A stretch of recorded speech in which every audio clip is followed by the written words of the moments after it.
programs. She serves on many committees, both locally and nationally, and is the National Treatment Network representative. So please help me welcome Linda McCorkle.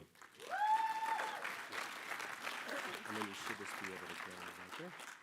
Yep, that one will just go next. Thank y'all. I went through 2.5 years and didn't get COVID. And then 2 weeks ago, I got COVID. So I've got a little lingering congestion here, so just bear with me. But anyway, thank you for those opening remarks. And so I would be remiss if I didn't say anything about Mr. Malloy. He was just a special man, and just like they said this morning, you would see him at the different sessions. He and Jane would be there. She'd be taking pictures. And the one word that really comes to my mind was authentic. He was just authentic. They were both full of joy, and I have no doubt that Kathleen will carry on this tradition beautifully. But anyway, for those that have never met Mr. Malloy, you missed a great man. So I think this afternoon they're going to show some of the video clips. So do see those, because he was very special. So like you said, I oversee substance abuse treatment and recovery programs across the state. That includes our federal block grant programs, discretionary grants such as our state opioid response grant. For many years, our focus was on clinical treatment. That's where the bulk of it, was. And some of this is in my slides, so we'll look at it again. But just as an overview, so many years ago, through Access to Recovery, we were able to begin providing recovery support services, which include transitional housing. And so we've been able to build upon that. And, I kind of think of it like a puzzle. You've got clinical treatments, you've got medication-assisted treatment, and here. But I think one of the big components, of course, is housing. I think that's truly one of the big components. And so we'll just go ahead with the slides, and then So if you're living in an Oxford house, congratulate yourself. And if you may say, why? Well, because there's connection, support, sobriety, employment, and quality of life. And how many have been living in an Oxford house for a year? Good. So that's a good number of you. So I would encourage all of y'all, especially if you're new to Oxford House, keep it up. I know that, living with other people can get kind of wonky, but, give people grace. We've all got a lot of baggage. So look for those good qualities in folks, and, know that what you're doing, it is an evidence-based practice, just like Adam said. And, one of the things I was thinking about with evidence-based practices, there are other ones, motivational interviewing, all those things. But have you ever seen a conference with people who've been in motivational interviewing that come to a conference together? No. So applaud being a part of Oxford House, because it is special. We know that having a safe, supported place to live is a key to long-term recovery. I truly believe that. You can be in clinical treatment and get out. If you don't have a safe place to go, you know what? I think your chances are slim. On SAMHSA's website, they have the affordable housing model. They partner along with the National Association of Recovery Residences, which is NAR. NAR gives categories of housing. And so for Oxford House, that's a level 1. Which is independent type living. And so I'm not going to read all those words, but, they do rank housing there. There's also research that shows benefits of recovery housing models, and recovery community centers help to provide stability, safety, support, and a hope for a better future. So our state, again, like I said, started providing transitional living under the Access to Recovery. This was through recovery support providers. This type of housing is paid for, but on a limited basis. So we do fund a network of 112 addiction recovery programs, is what we call them. We provide for transitional housing through those programs, but it's usually for a month or two. It's not ongoing. but it is a way to help people get that connection started. We also have what's called a Creating Homes initiative through our department, which works with local communities to educate, inform, and expand quality, safe, affordable, and permanent housing options for people with mental illness and co-occurring disorders. They have been instrumental in being able to fund some of our addiction recovery programs to help them to renovate houses and things like that. They most recently have had a phone call with Marty Walker. Many of y'all know Marty. We love Marty in Tennessee, so they've recently had a phone call with Marty and some others with Oxford House about the possibility of maybe there being investors and so forth who would apply for this funding to then rent those houses to Oxford House. So we're hopeful this is another connection where we'll get more houses in Tennessee. We're in our 10th year of contracting with Oxford House to provide outreach workers. Kind of like Adam said, many years ago, when I first started with our department 30 years ago, we had the revolving loan funds. And so at that time, we had 6 houses. Many of y'all saw James McClain this morning. He and his brother Milton lived in Tennessee. So they partnered together and they were able to open 6 houses. We provided that revolving loan fund, but it didn't go any further than that. You know, they didn't expand. They did stay around though. So we're happy about that. But anyway, we were fortunate several years back, 10 years to be specific, to have a commissioner who really believed in more bang for the buck, was kind of what he said. So he had heard about Oxford House. He really wanted to know more about it. He tasked us with, contacting different states to get their opinion. We did. We talked to Oxford House, and so it went from there. We started with 2 outreach workers. They saw the success there. They called them in, the commissioner and assistant commissioner at the time. They said, they went out of the room for a few minutes. They came back. They said, we found some more funding. We want to have at least 2 more workers right now. So you need someone who really has that vision and commitment. Our assistant commissioner at the time, who is now our commissioner, had worked in mental health as far as opening houses for those with mental health issues. And so she was very familiar with that process, and it was part of her heart as well. So I'm just fortunate we've been able to continue this. Got to move on here. We have 7+ outreach workers right now, 1 dedicated to the criminal justice population. We have 137 houses, 998 beds, 84 for men, 53 for women. One of the areas that we really love for housing are the 14 houses for women and 3 for men with children. I heard this morning Washington State had like a huge number. So we've got our work cut out for us there. But we do include Oxford House in all our pertinent meetings and trainings. They have a presence on our website. We've connected them with our regional overdose prevention specialists to receive training regarding overdose and the use of naloxone. I was able to be at the Tennessee Convention this year. They had someone there who talked about it. So that's been a great part of that as well. We were able to expand outreach workers through our more recent substance abuse block grant, additional COVID funding, so that's been a great thing.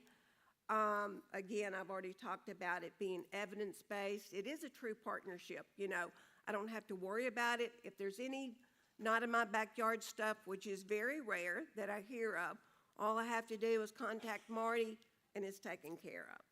They'll bake some cookies, take them to the folks next door. They'll go mow their yard. I've heard all these kinds of stories. But anyway, they're neighbors. And that's most important. They're really good neighbors. One of the really good things about my job is I get the monthly report. And I love getting the monthly report because it shows me the number of houses, if they've got some in the pipeline. It also talks about chapter meetings and the fun things they're doing. So there is a session on fun, and I don't know, Marty is a part of that session. Go to that, because it is really good to have fun while living in Oxford House. And so they give you ideas on activities and things to do. So anyway, there's that. Here's a map of our Oxford houses across the state. It's grown. And this is a picture of some folks from a couple of years ago, I believe, at one of our conventions. So anyway, just thank y'all. Hope you have a good rest of your conference. And you can let me know if you have questions at the end. Thank you.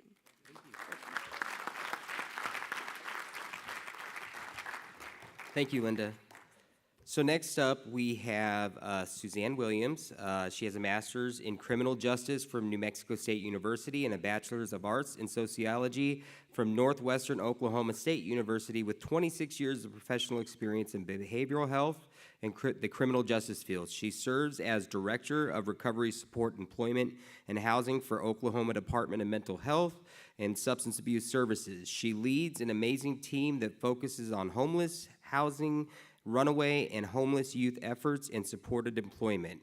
Her innovative collaborative efforts have led to her currently serving as chair of the Oklahoma Governor's Interagency Council on Homelessness and sitting on several national committees as well. So please help me welcome Suzanne Williams. Just click that to move it forward. Yep. Okay. Good morning, and it is a privilege to be here. It is my first time sitting on this panel for Oxford House, so thank you for the invitation. And I see some of Okies in the house in our Oklahoma shirts. But where is, I just want to give you a little bit of perspective of what ODMH SAS, I refer to it as DMH, is in the state of Oklahoma. We're the single state authority on behavioral health and substance abuse.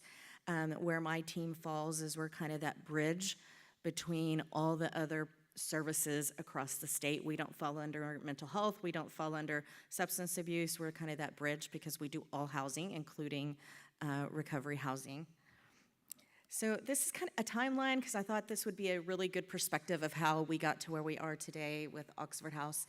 And we started in 2006. We had a contract with Oxford House to fund 2 outreach workers using substance abuse block grant funding.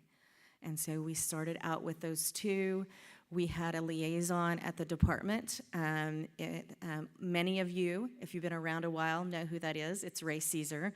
He is the one and only Ray. He has lived experience. He has really set the groundwork for Oxford House in the state of Oklahoma.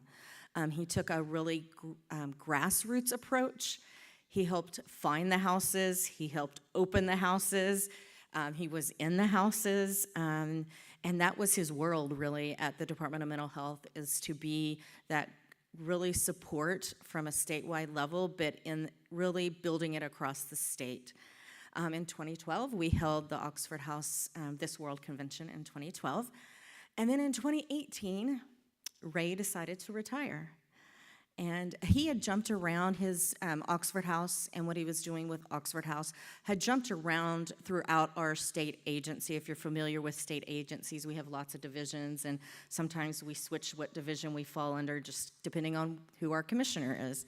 And so he had switched throughout the years of Oxford House being under criminal justice for a few years. It was under provider cert for a few years, under substance abuse for a few years. And so when he retired and told the commissioner he was retiring in 2018, she then reached out to me and said, Suzanne, guess what? Now you're over Oxford House. Get with Ray and make it work. And so I am not a person in long-term recovery. And so I immediately reached out to, and it was a pretty quick transition because Ray had built out a whole bunch of time off. So it was, as we do in the state agencies, when we retire, we may retire at a certain date, but the 3 or 4 months leading up to that date, we are probably not in the office because we have to use all of our time off. And so I didn't really have a chance to talk to Ray, passing of the torch, so to speak. And so I reached out to Dan and Jackson with Oxford House. Dan was the lead for Oklahoma and Jackson Regional, and said, hey, can I meet with you? I'm the new person. I'm your new Ray, and I know I have big shoes to fill because I am not a person in long-term recovery, which they had been used to.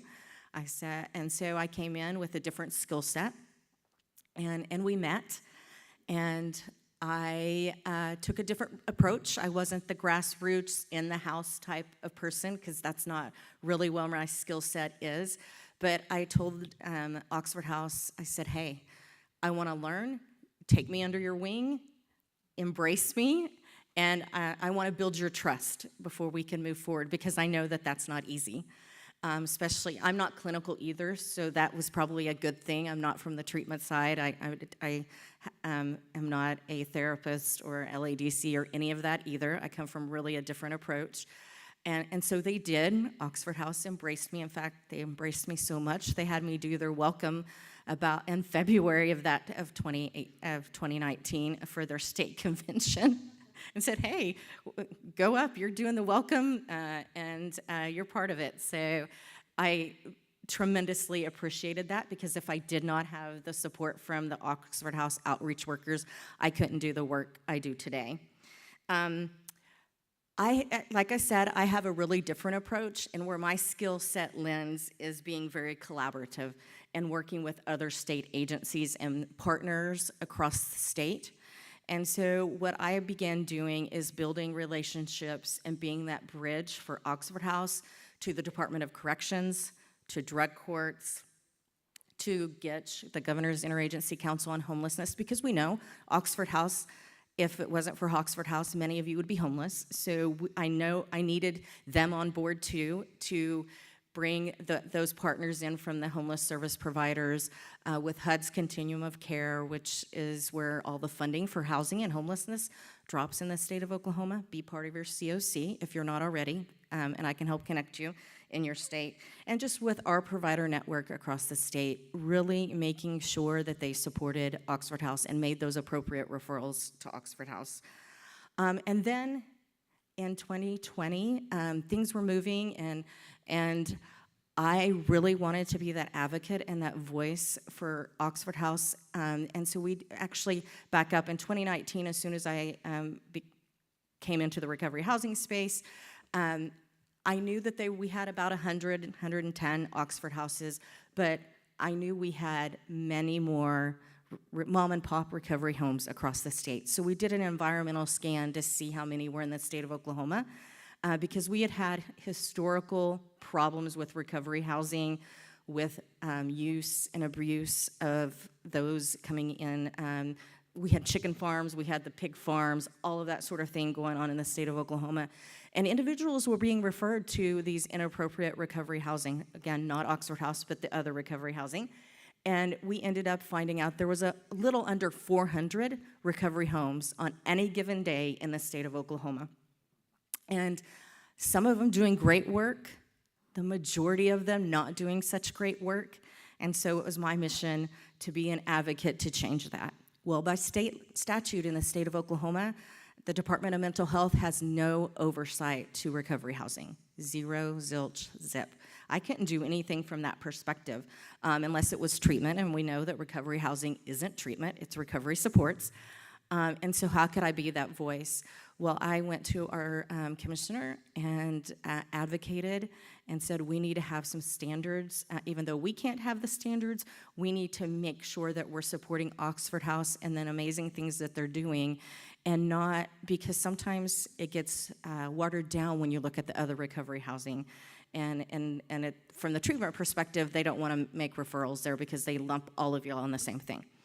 And so we did in 2020, I'm happy to announce on July 1st, the new fiscal year of 2020, we put it in all state contracts. So that means anybody that has a state contract with the state of Oklahoma, whether you're doing treatment or a drug court provider or a mental health provider, it's one statement into our policies that says all housing referrals must be to Oxford House, NAR certified, or DMH approved.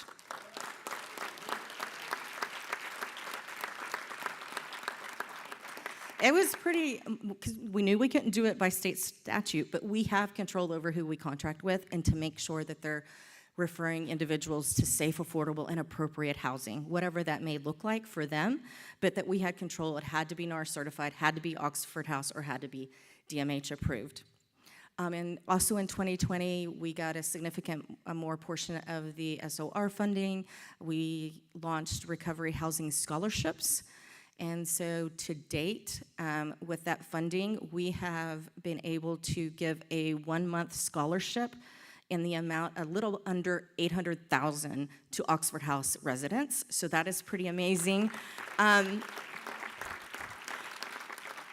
I knew that we didn't want to mess with the milieu of recovery housing because I know that it's important that everything goes through the house. And so I worked with Oxford House outreach workers and said, how can we do this? I want to make sure if they need that funding, that they get that funding. And so we decided to do it in-house. So for Oxford House, they don't apply online. There's an online, you can go to our website and you can see the recovery housing scholarship. But for Oxford House, they just ask their house president for an indigent form, they complete it, and then the house votes on it to determine if they, are deserving of a recovery housing scholarship, because we did not want to, with our other ones, we can say, hey, they've gotten it, there's a whole process, but for Oxford House, I did not want to Oxford House works, so why get into that space? Oxford House can decide what to do.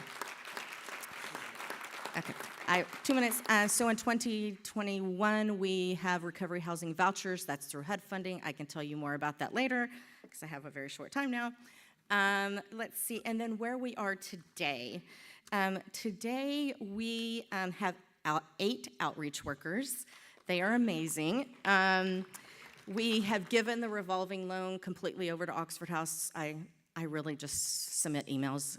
Oxford House takes care of everything on the revolving loan fund. We have braided funding to make sure that we need more outreach workers. My goal is to have at least 1 or 2 more to get those rural areas that we're still not covering.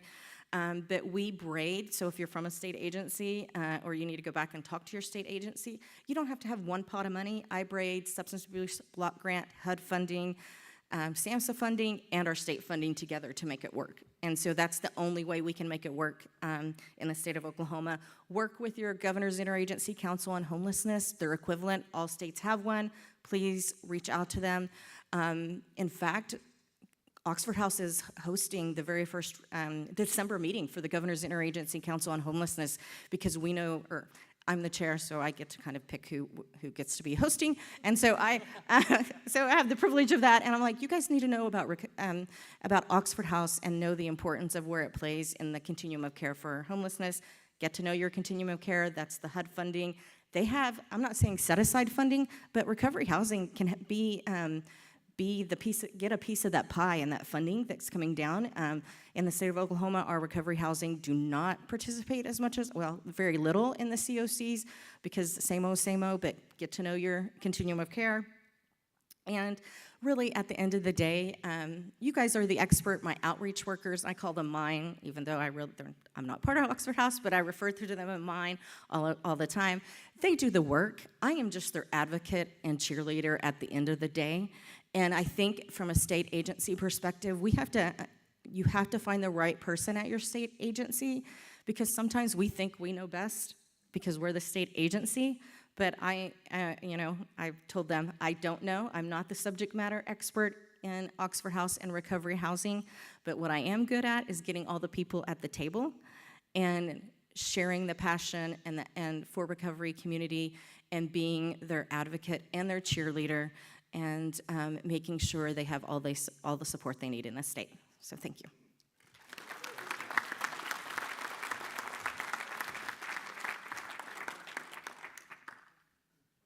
All right, thank you, Suzanne. And I can say that it's a pleasure. I get the opportunity to work with Suzanne on a basis because I work with the contract out there in Oklahoma.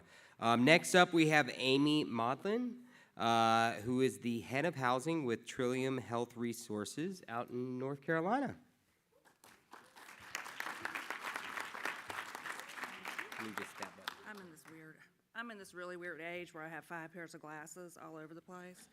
So I'm going to have to use these, my cheap $1 ones.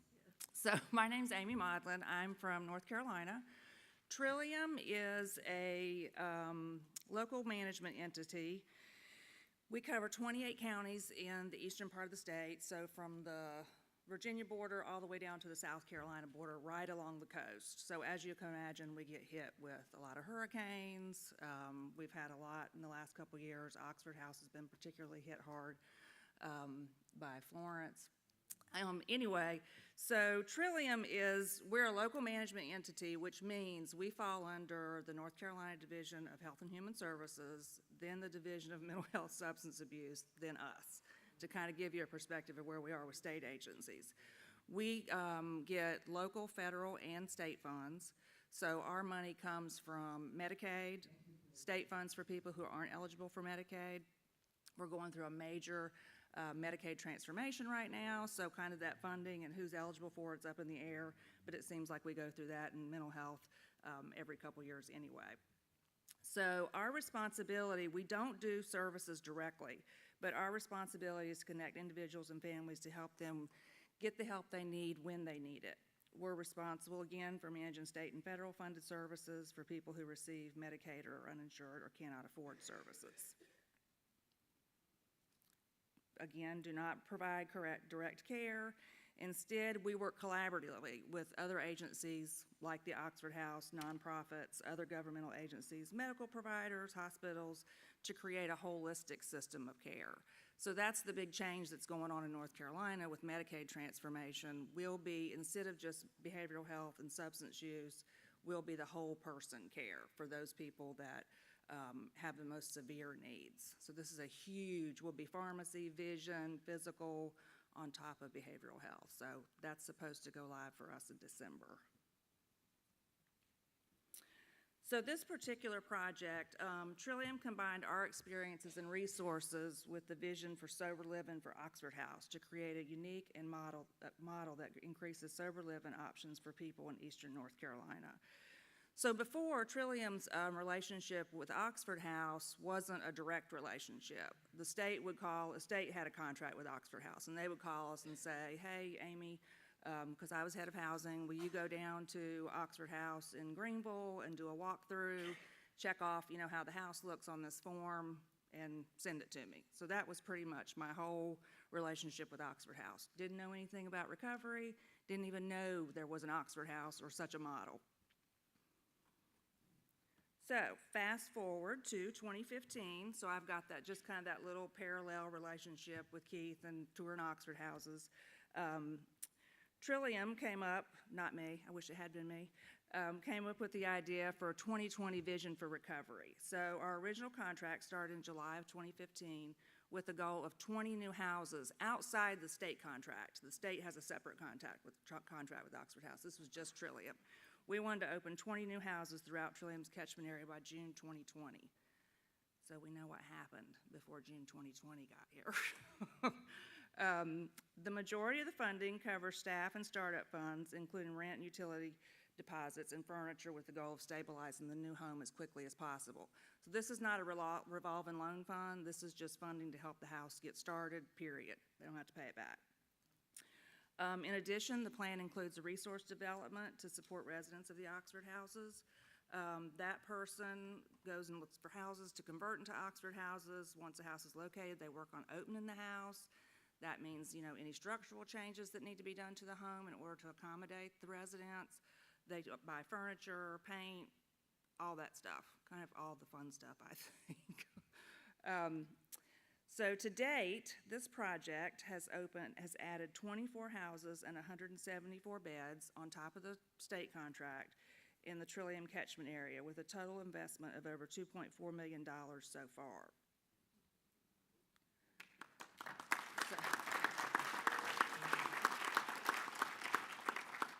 So that 2020 contract was 5 years. It ended 2020. It was going to end June 2020. I think we were up to 18 houses by March of 2020.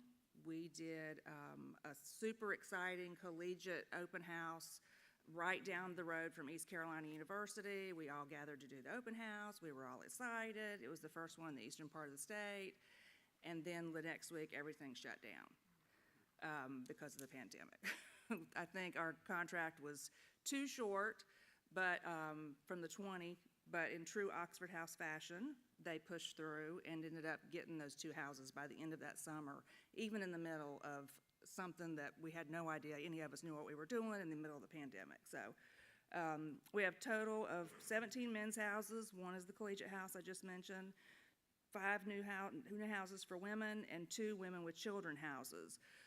We opened up a women with children's house in Greenville, which I think may have been the first one in the eastern part of the state. That was really exciting for me. I think we had a new baby like in the house within like a week after we opened that one. So that was super exciting. Trillium uses county funds to support this project, and I always think the funny and most ironic part of this is it's liquor tax that we use to support this entire project. So I just love that. Yeah, yeah. I agree. So the partnership between Trillium and Oxford House has really expanded the concept of recovery. What it looks like, but most importantly, that recovery is possible. Our relationship with Oxford House has even helped our clinicians within Trillium, who have years and years and years under their belts, counseling, substance abuse, whatever. They have learned so much. Oxford House has said, recovery is possible. This is what it looks like. We can live together. We can make this happen. So thank you for that, because y'all make it so much easier for me to do my job. This is our Greenville Women with Children's house. This is our first collegiate house. And I didn't have any pictures of the inside, unfortunately, because this house is gorgeous. I love this house. And this is us at that collegiate house. And when I looked at this slide, I was like, I'm wearing the exact same clothes as I was. Yeah. That was pre-pandemic, so I did that, gain 30 pounds, lose 30 pounds. So I don't have any clothes other than pre-pandemic clothes. So thank you.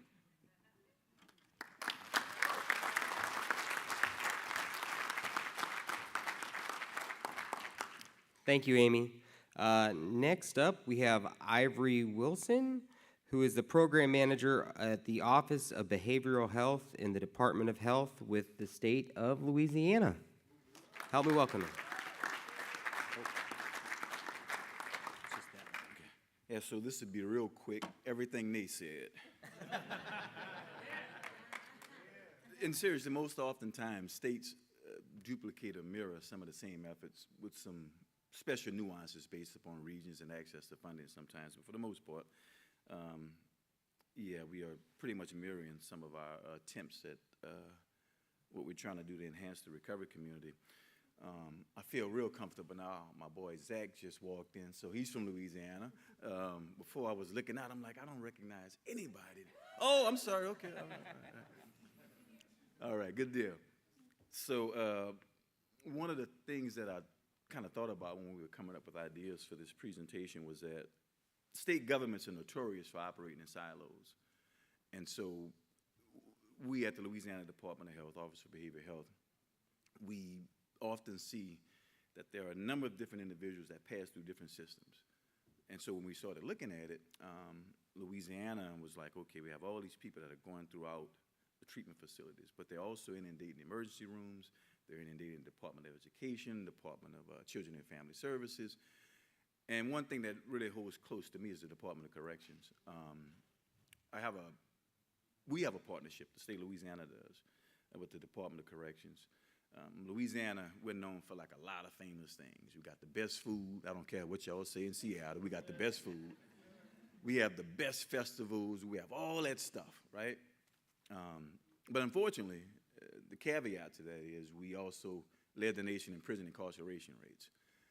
With the current administration, Governor Edwards, who Laurie had a chance to meet. Y'all know Laurie Holtzclaw? So Laurie was like, they didn't have to get us to buy into Oxford House. We already knew that Oxford House worked. I've been with the contract for at least 15 years, but I got to be honest and tell you, I've been in the field as a therapist and as an administrator for 32 years, and prior to me taking over the contract, I had no idea what Oxford House was. And so Laurie got a chance to meet the governor at a meeting probably about 2 or 3 years ago, and he committed to that the next conference or whatever meeting we had that he would show up, and he did. So that was a big time thing. But again, the working in silos has impacted us significantly. And so one of the things I'm proud of is that with the Louisiana Prison Reentry Initiative, LaPree, I'm the chair with that subcommittee. And so because we incarcerated 39,000 people, not totally incarcerated, 39,000 individuals in Louisiana were involved in the criminal justice system by way of probation, parole, and being incarcerated. And so the government wanted to look at ways that we can reduce that number and be more popular about something else as opposed to locking people up. And so with that, these different state agencies they had to allocate certain funding to this initiative to say, hey, we're serving the same people on a revolving door over and over and over again, so how can we change that? So Lori, Zach, and I have gone out to some of the reentry facilities where we do these presentations on mental health and substance use services that are available for individuals that are returning back to society. And I got to thank Curtis for that. I don't think he's here now. I see Keith in the back. I had these antiquated, archaic ways, and it's how state government works, of describing people who are returning back to society. You know, people use words like convicts and whatever, this, that, and the third. And Curtis kind of pulled me aside in D.C., and he was like, man, returning citizens, people that are coming back home, your neighbors, your friends, your family. So I've adopted that terminology as opposed to the antiquated way we used to describe people coming out of institutions. And so we wanted to find ways to make sure that people, that when they were coming out, they had a way to transition back into society. So one of the things we started doing, we started diversifying our funding streams. Well, let me just give you this data first. I think we have 161 houses statewide, 102 men's houses, 28 women's houses, 28 women with children's houses, 3 men in children's houses. I think, Zach, you started the first one, I think, in Alexandria, if I'm not mistaken. All right. So there are 15 cities throughout the state of Louisiana, and don't be misled by that. It's only Baton Rouge, New Orleans, and Shreveport that actually exist. Everything else is never heard of. Got a total of 1,202 total beds, 700 men's home beds, 222 women's beds, 197 women with dependent children's beds, 26 men with children's beds. Of course, we know that the opioid crisis has adversely affected how we do business. And for the longest, people had this abstinence-based model, you know. Even from the frame of thought I came from being in the field early on, it's like, you got to get clean and that's it. We know with the opioid epidemic, this is just not so true.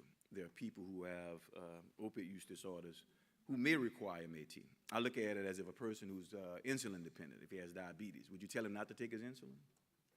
If a person has hypertension, would you tell him not to take his low pressure? If a person had cancer, would you tell him not to do radiation? And so with that, we had to kind of relook at the way we did things in terms of houses in Louisiana. And I guess this is something also occurred nationwide. I remember a conference in D.C. where I think Dr. Gitlow and Paul were kind of taking their turns at the podium. And I can tell it wasn't something that Paul was increasingly like, but Stuart, Dr. Gitlow, got up and did a real good job of motivating them, showing them how evidence-based practices prove so in this situation as well. And so we have 144 residents on MAT. More impressing, the abstinence rate is at 93% in our Oxford houses in Louisiana. So,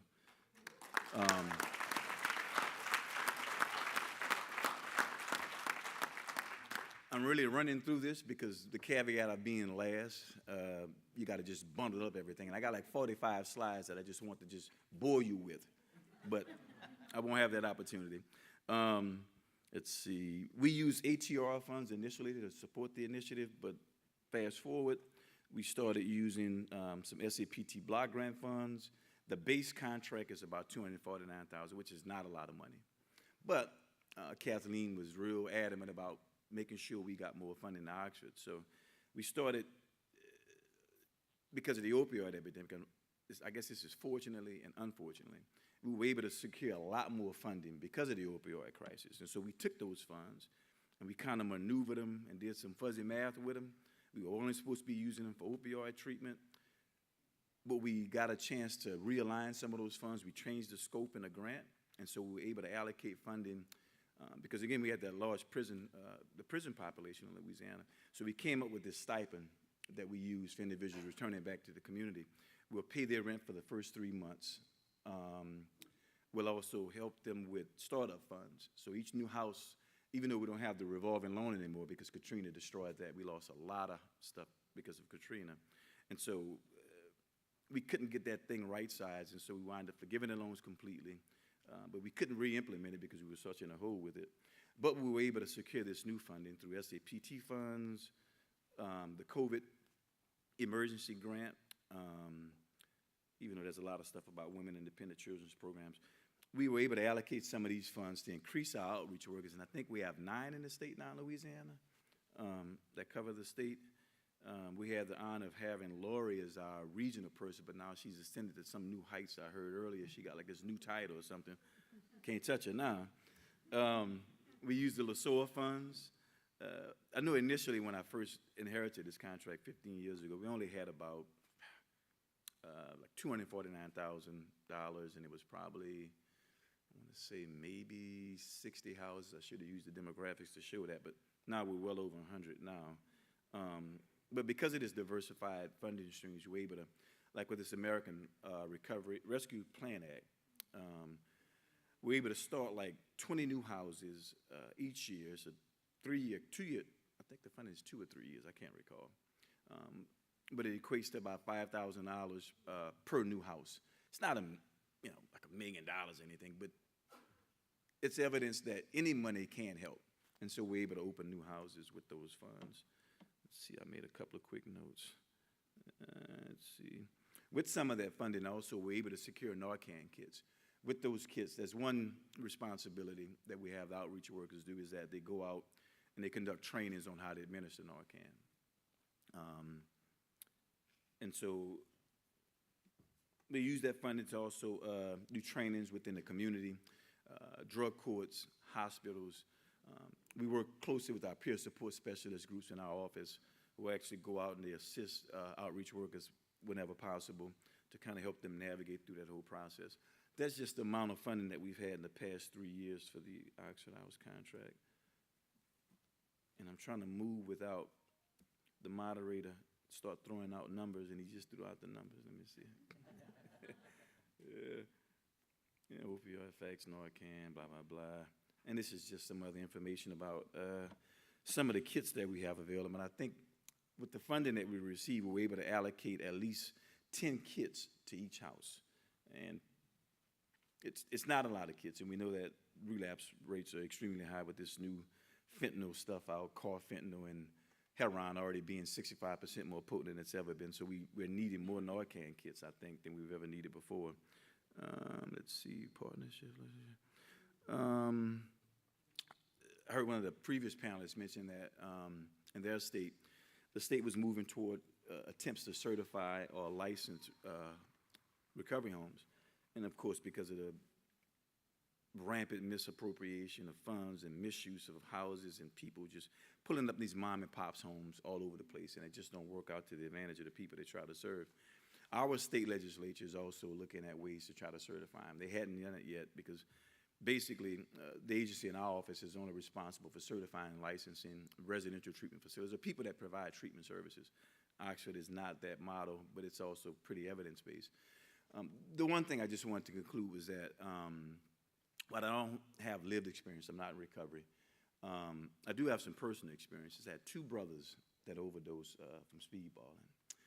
I had 2 brothers that died of alcohol-related deaths that were actually preventable. I currently have a brother who's doing life in prison. He has hepatitis from shooting up heroin for over 30 years. Friend that overdosed, on and on and on. And growing up in the New Orleans community, there are a lot of people I know that were adversely affected by opioid overdoses and things of that nature. I didn't know anything about Oxford houses, and so a lot of them didn't know anything about Oxford houses. I just wish that there was an opportunity for the people that were adversely affected in my life to be able to have access to what you all are experiencing now. And I think one of the other panelists mentioned also about coming to these conventions. It's like super cool for me because it's like to be able to see that many people that are enjoying being in recovery, that are sober, that are alive. You know, it gives me hope for the people that I continue to serve. Again, I think about my brothers daily. I'm kind of like I don't know what you would refer to it as, but I got the obituary still sitting in the corner or whatever, as if they're going to come back or something. But it's just, I think about the connection that what I have in the field that I do, if I had those resources for them at the time, if I had knowledge about it, they may have still been here. But par for the course, I guess, for lack of a better way of describing it, there are people who I can still affect by the funding that we use in our state to try to enhance recovery support services by way of Oxford houses. So thanks for your time.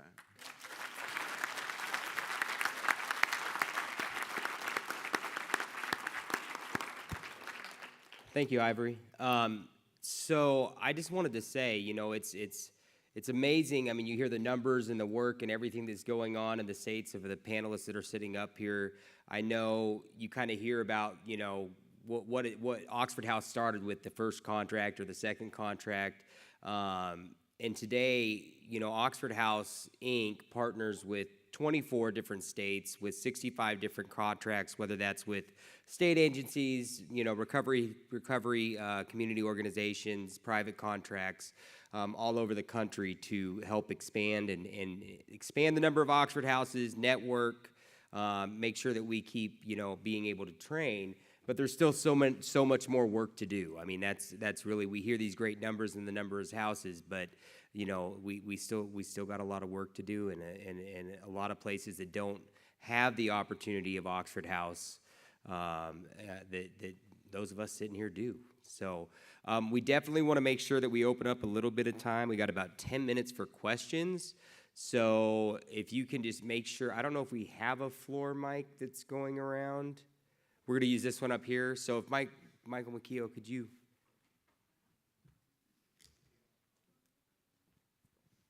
And if you guys could direct your question to who you'd like to answer it, and then we will have them come up to the podium and answer your question. So just raise your hand.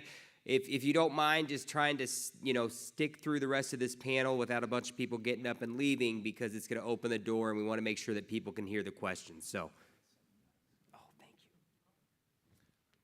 My question is for Amy. I don't know if I missed it, but is there any current funding through Trillium for North Carolina? Yeah, sorry, I was sitting here thinking about that. Yeah, that 5-year contract is now an annual contract with the goal of opening 4 houses per year. So we continue on with, building on that initial contract. Thank you.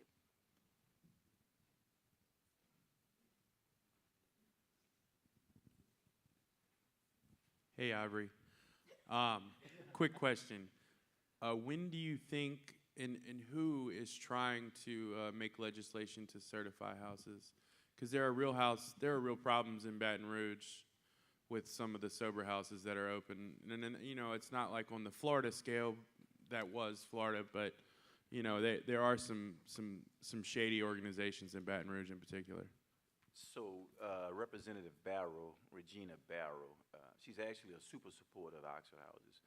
She's just not in favor of these mom and pops houses that are just popping up all over the place. They're using these structures or whatever you want to refer to them as. It's just places to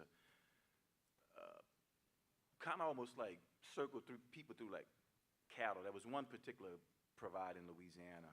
I can't think of the name of the outreach. I mean the recovery sober living home that it was called. But he had this ability to open up an outpatient program, a small residential program, and he started working with these insurance companies. And he would actually, from what I understood, drug dealers would actually go to the houses. People who've been in recovery, these people relapse, they go back through the system, and these insurance companies had these relationships with them. They were like cycling them back and forth and through. But Representative Barrow is like, she's a real star supporter of Oxford Homes. I actually had a chance to appear on a radio show probably about 3 or 4 months ago. It was some type of recovery initiative that was going on. And when I spoke about Oxford houses, she knew about them, and she was like, yeah. And so we want to keep Oxford House at the forefront and try to get some of these people out that are just in it to make a profit. And so there's no licensing standards in our state. The only facilities that are licensed are treatment providers. And so they haven't come up quite a way to figure out a way of managing some type of monitoring system just to prevent those not so good role players that are coming into the state. So, yeah. Hi, my name is Kelly. I'm from Texas. I'm not sure who I need to direct this to, but I'm on the reentry board with my chapter. I am wondering, the problem that I keep running into on getting some of the parolees into the houses is that we have to be on this list. Do you know what this list is and how I could get that done?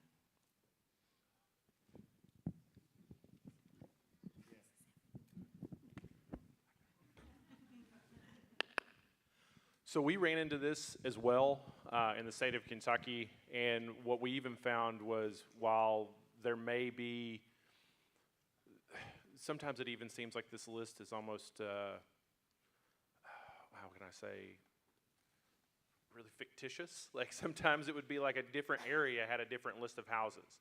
But one thing that I would advocate for is finding those like the folks in those regions specifically, instead of maybe going, if you've gone about it like the statewide way, address each region.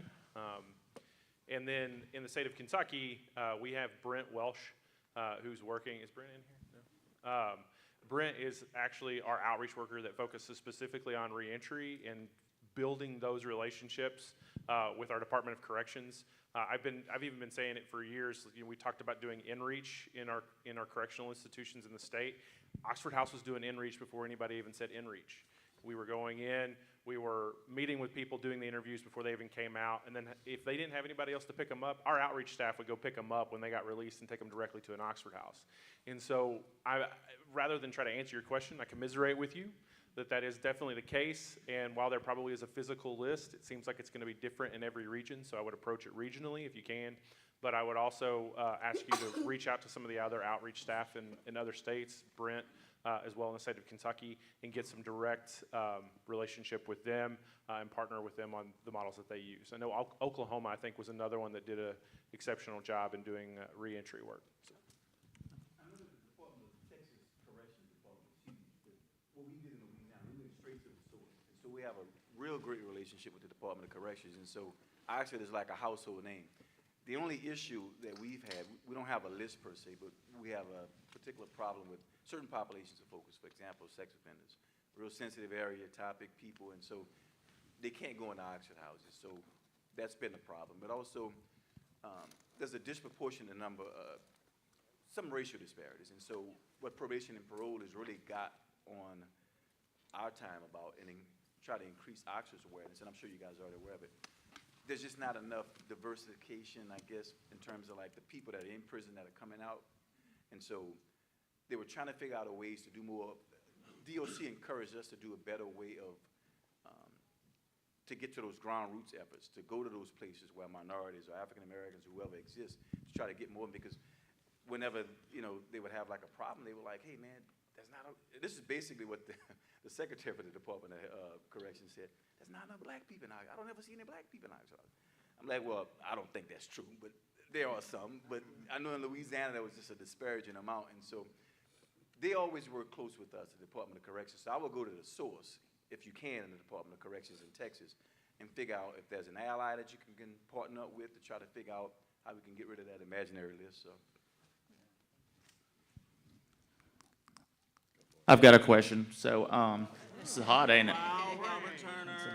So when I'm talking to different professionals in the recovery community, they're asking if we're if we're certified or not, and of course I have to tell them that that we're not, that we're exempt, right? And I tell them about Oxford House, how long we've been around. How can I better answer that question?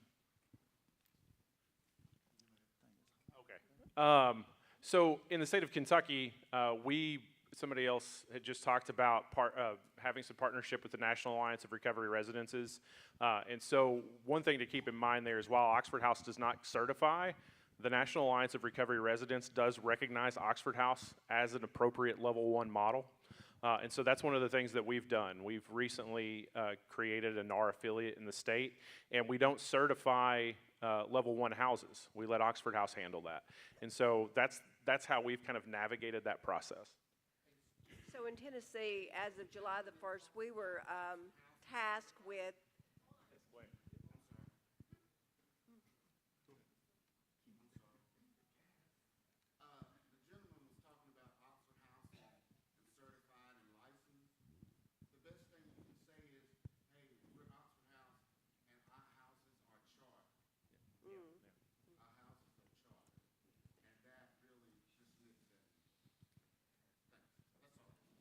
Right, so in Tennessee, the legislation mandated that we have to keep a list on our website, both the Department of Mental Health and Substance Abuse Services and the Department of Correction.